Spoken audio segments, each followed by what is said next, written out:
toy etmeklik dedi. Birbirine bağlaşmaklık gerek. Qawta toyu bir çoğune savmalı. Toyu 2 gün tutmanın icada var, 3 gün tutmanın icada var. Ama qawta näme? Sen har sports kanalları bir çoğune. Öyle de hanım git yerler, gelin alıp gel yerler, akşam bir yenilecek, şam bir yerler, bollu. Toy bir yenilecek dat. 2 dat şeriatta biter yenil.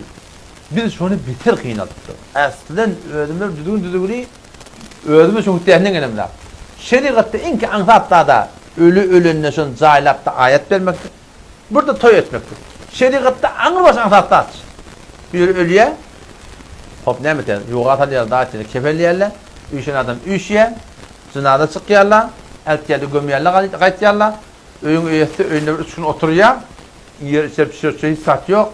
Halk bertebalara vermeni yenilecek şeyle var akım. Tamamen ölüptür da bir ölmeyecek mi amnemi? Yenilecek kurunuz. Ama bu konu ne 10 milyon harca var biliyor musun? Toy ne hazırlamıştık? Toy bıgadı anlatmıştık. Hazreti Abdurrahman bin Avf radıyallahu anh burun Peygamber Hudasan yanına geldi diye.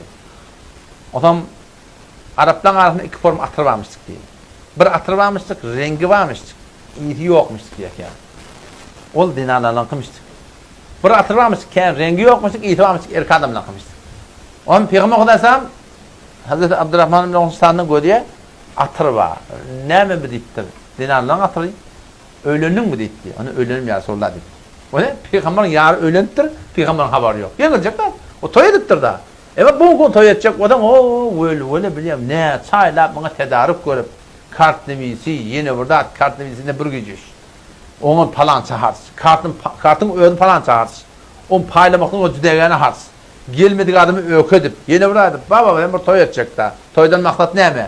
Sen effete pak damanini ödün arasında saklayacak oluyanda maksat şu değil mi? Şunu musulmanda on yengil tutmadı.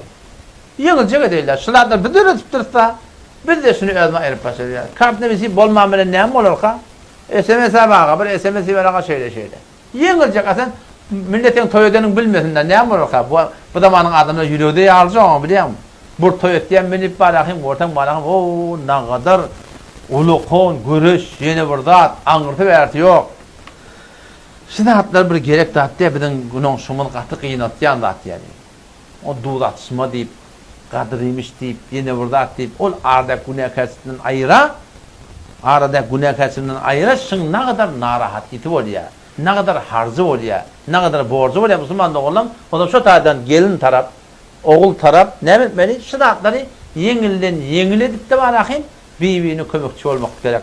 Akıntılık diyemeyim size. Bir hut harslar derekli. Hem kıyır taraf berigili, hem oğul taraf berigili. Arada da bir tane çatlanma, bunu da berigili. Ertesi gün bunu yerine oturacak adam, o lokal mı tomoşa, katı bir kıyınçı.